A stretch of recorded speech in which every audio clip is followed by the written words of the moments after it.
Mesdames et messieurs, bonjour et bienvenue sur PDCI TV. C'est jeudi au PDCI RDA. L'actualité politique nationale est mouvementée ces derniers temps par plusieurs informations dans le but de secouer le parti politique, le PDCI RDA. C'est tout à fait normal, nous sommes en année électorale. C'est jeudi sur PDCI TV est une émission de 20 minutes au cours de laquelle le porte-parole décortiquera l'actualité de la semaine. Cette émission, comme je l'ai dit et comme son nom l'indique, sera diffusée tous les jeudis à 20 h sur PDCI TV. Aujourd'hui, 3 thèmes seront l'ordre du jour. Nous parlerons du président Thiam, du problème foncier et du logement, et nous terminerons par le projet de loi sur la zone industrielle.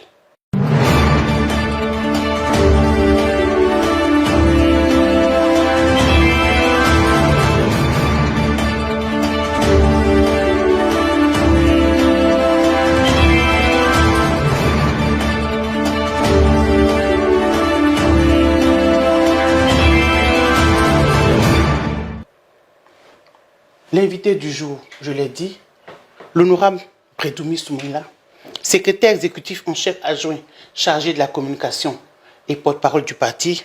Bonjour honorable. Bonjour madame. Vous allez bien? Très bien. Merci. Nous serons ensemble pour 20 minutes. Merci beaucoup. Sans autre forme de transition, abordons le premier point. Vous l'avez dit, honorable, sur plusieurs chaînes de télé et au cours de vos conférences de presse. Aujourd'hui, est-ce qu'on peut dire que le président Cheikh Tidiane Thiam n'a aucun problème d'éligibilité? Merci madame. Je voudrais solennellement et au nom du président du parti dire à tous nos militants, à tous nos sympathisants de ne point se concentrer sur des problèmes d'éligibilité. Le président Thiam est bel et bien éligible. Et nous aurons l'occasion de le détailler plus tard. Mais je répète que depuis le mois de septembre, le président Thiam a initié sa demande de se dérober de sa nationalité française, puisqu'il en a fait deux. Il est ivoirien et il était français, et il va être exclusivement, après le papier, français ou ivoirien. Maintenant, français et ivoirien va devenir définitivement ivoirien sans aucune forme de transition. Et je répète qu'au moment où je suis en train de parler, le président Thiam est à même d'aller déposer des dossiers tranquillement.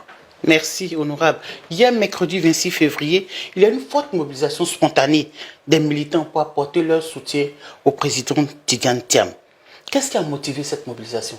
Merci, madame. Je pense que l'actualité faisant, le président Thiam, depuis son arrivée à la tête du PDCI RDA, a commencé à monter en puissance à chaque sortie.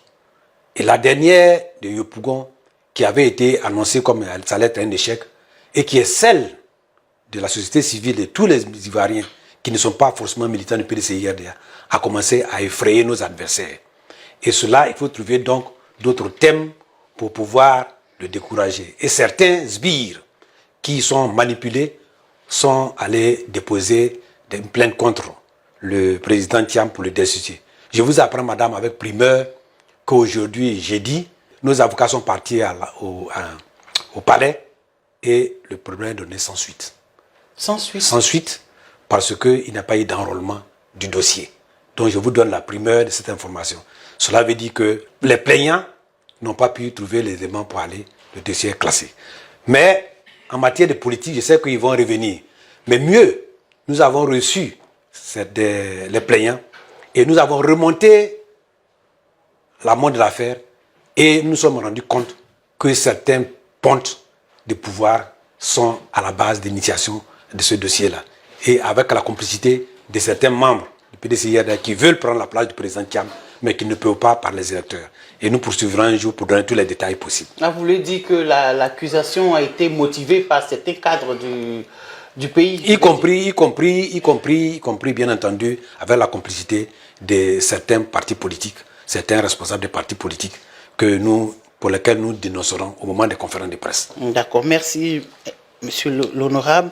Nous abordons le second point qui est lié au problème foncier. Vous n'êtes sans ignorer que le problème foncier défraie la chronique aujourd'hui, c'est l'actualité. Et un mot du porte-parole du PDCI nous intéresserait. Oui, madame, avant d'aborder le problème foncier, je voudrais dire que sur la mobilisation d'hier, le PDCI RD a voulu démontrer que le président Thiam n'est pas venu faire un travail de one-man show. Ouais. Il est venu pour amener le PDCI RD au pouvoir. Et tous ceux qui vont s'attaquer au président Thiam, ils ne verront pas le président Thiam, ils verront le PDCI RDA dans son entièreté, dans sa majorité pour l'attaquer.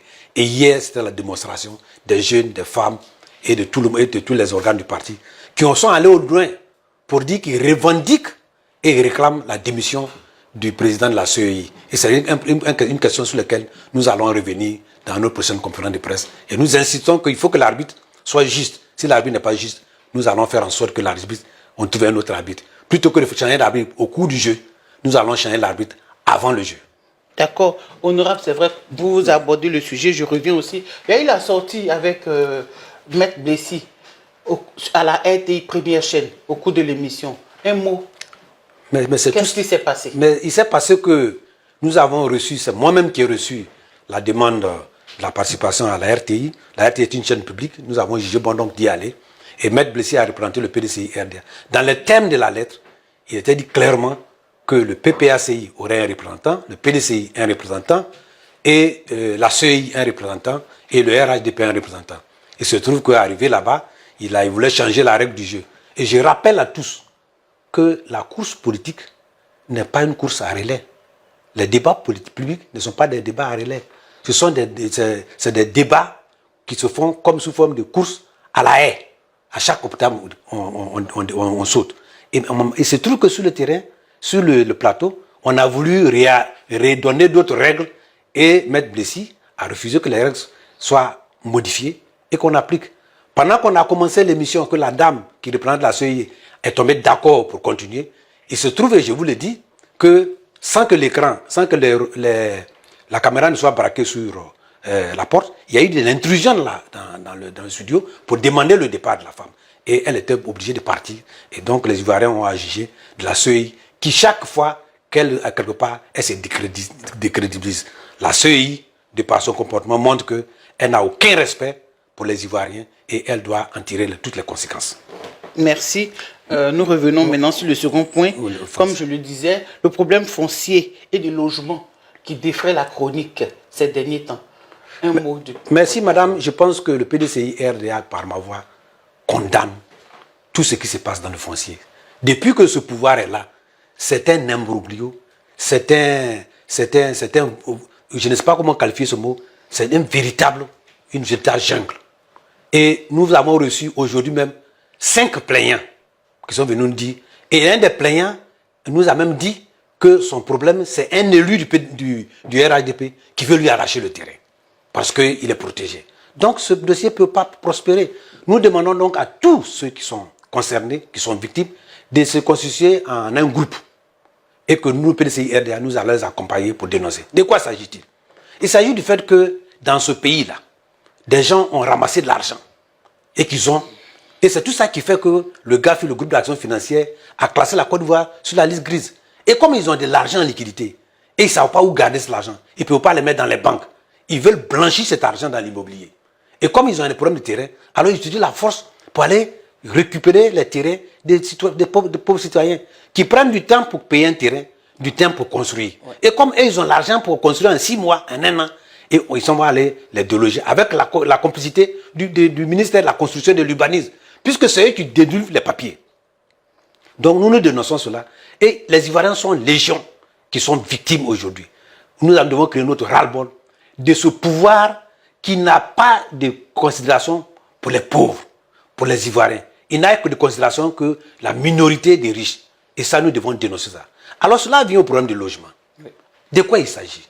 Le RDR a promis qu'il allait faire des logements de 25 millions à tout le monde, avec de 5 millions payables sur 25 ans. Le RDR n'a reçu aucun projet. Ils ont annoncé tout dernièrement qu'ils ont 40 000 logements, mais si on prend 40 000 logements sur 5 ans, ça fait 13 000 logements. 40 000 logements par rapport à ce qu'ils voulaient faire 50 000 logements par an sur 5 ans, ça faisait près de combien de millions? Ça fait 13%. Et aujourd'hui, n'ayant aucune image, aucun résultat, ils vont sur la route de Bassam pour prendre le titre des privés pour dire non, voilà une partie de nos logements. Quand même. Alors, c'est pas la peine. Alors, on voit aussi le porte-parole du gouvernement qui dit non, écoutez, on a insulté, on a dit que M. Seredo, membre du gouvernement, a fait. Moi, je n'ai pas entendu. Ça, c'est un problème, mais on l'a entendu là. Mais écoutez, quand même. J'espère que quand moi, je vais commencer à insulter, tu le fais. il ne va pas entendre, puisqu'il a des tympans sélectifs. Alors, donc c'est pas possible. Ce monsieur-là aussi, j'ai dit, mais il fait honte au gouvernement. Il fait honte. Si vous ne pouvez pas répondre à une question, vous dites que cette question-là, moi je ne peux pas répondre. Mais dites que tu n'as pas entendu. Alors que tu es le responsable des TIC, avec le PLCC qui contrôle tout. Vous venez de prendre un certain nombre de choses, venir devant la nation et la communauté internationale, dire que vous n'avez pas entendu. Vraiment, je crois que c'est du mépris pour les Ivoiriens. Et nous condamnons cela aussi. Merci, honorable. Nous terminons par le projet de loi sur la zone industrielle dont il a été question à l'Assemblée nationale. Honorable, votre avis? Merci beaucoup. Je pense que ça fait partie toujours de l'intérêt que ce pouvoir accorde aux Ivoiriens. C'est un projet de loi qui est venu à l'Assemblée nationale le mardi, qui va gérer et constituer tout ce qui est terrain industriel. L'État veut arranger, veut légiférer sur cela. C'est une très bonne chose. Le terrain industriel, c'est quoi? C'est-à-dire que l'État peut trouver un espace, soit à Korogo, soit à Ndakuru chez moi, soit partout, pour dire, cet espace-là, nous allons faire un espace de construction de terrains industriels. Alors, il faut le gérer. Nous avons regardé la loi. Nous avons estimé que cette loi-là, c'est bien, mais il fallait introduire le côté foncier rural. Si vous êtes producteur, que vous êtes dans une zone proche d'Abidjan ou proche d'un village, et que l'État va venir prendre cet espace pour confier à un industriel, pour en faire un bail amphithéotique, ça peut être 30 ans, 100 ans, 90 ans, il va faire produire de l'argent là-dessus. Il va partir avec son économie. Mais toi qui es propriétaire foncier rural, il faut que l'État mette dans la loi qu'on doit te dédommager. On me dit non, qu'il y a un arrêté interministériel. Mais moi, c'est moi qui suis à la base de cet arrêté interministériel. À beau faire, j'ai soumis cet amendement, le ministre a refusé, on a soumis au vote, comme on est minoritaire, on a perdu. Ça dit qu'aujourd'hui, si vous êtes à Komborodougou, qu'on va installer une zone industrielle, que les gens viennent, vous n'avez pas au niveau de la loi, je dis bien au niveau de la loi, vous n'avez pas un moyen de vous défendre. Deuxième amendement, nous avons dit, vous allez mettre des terrains industriels, vous allez faire appel à tous les opérateurs du monde qui vont venir. Et ils ont les moyens. Les Ivoiriens n'ont pas les moyens. Donc, pour créer les champions nationaux, il faut que dans la loi, on mette qu'une partie, on dit une partie de ce terrain industriel doit être réservée aux Ivoiriens. Le ministre a dit non, que lui, il a besoin d'argent. Les Ivoiriens n'ont pas les moyens. Et ceux-là, s'ils n'ont pas les moyens, on fait comment? On a dit non, mais c'est l'État qui doit créer les conditions pour qu'ils aient l'argent. J'ai donné un exemple. J'ai dit, toutes les agro-industries, que ce soit Palmissi, que ce soit SOGB, que ce soit tout ce qui est là, c'est l'État ivoirien qui a fait déjà des sociétés d'État et après a cédé. Donc il faut donner cette impulsion-là aux Ivoiriens. Il dit pas question, on a soumis au vote, on a été battu. Donc vous voyez que ce pouvoir-là, il ne pense qu'à ceux qui ont l'argent. C'est pourquoi les Ivoiriens doivent se joindre au PDCI RDA pour dire qu'en octobre, on doit les chasser démocratiquement pour que le PDCI vienne pour s'occuper des Ivoiriens. Il ne peut pas vous faire des logements, il ne va pas vous donner du travail, vous n'aurez pas de l'argent, vous êtes pauvres. Quand vous allez avoir vos terrains, ils vont vous arracher. Les riches vont construire des terrains qui vont tomber en éboulis, mais ce n'est pas leur problème. Les Ivoiriens n'intéressent pas ce pouvoir actuel. Et madame, je vous en prie, disons à tous les Ivoiriens qui me regardent, gardons notre calme, attendons 8 mois, allons voter pour le PDCI RDA, pour chasser cela du pouvoir, pour que la Côte d'Ivoire revienne aux Ivoiriens qui ont un souci de partager la richesse de notre pays. Oui, le PDC a pour souci de partager la richesse du pays équitablement entre les Ivoiriens, entre les enfants de ce pays. Honorable, merci de nous avoir éclairés. Ben, j'ai envie de dire votre dernier mot. Mon dernier mot, c'est que nous, PDCI RDA, nous avons un calendrier bien précis. La révision de la liste est une priorité. Et c'est pourquoi nous ne voulons pas nous départir de ces questions qui nous enlèvent la priorité de cette question. La révision de la liste 3. Nous irons très bientôt à notre bureau politique pour fixer la convention, pour confirmer le président Thiam comme notre candidat aux élections présidentielles 2025. Et nous demandons à tous les Ivoiriens qui veulent le changement, surtout les jeunes, vous avez l'occasion, c'est Tidjane Thiam, votre champion pour 2025.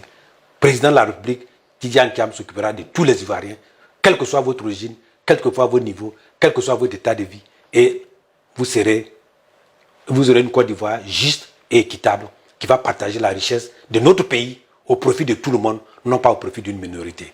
Merci honorable. On va dire que la solution, c'est l'élection du président Tidjane Thiam en octobre 2025.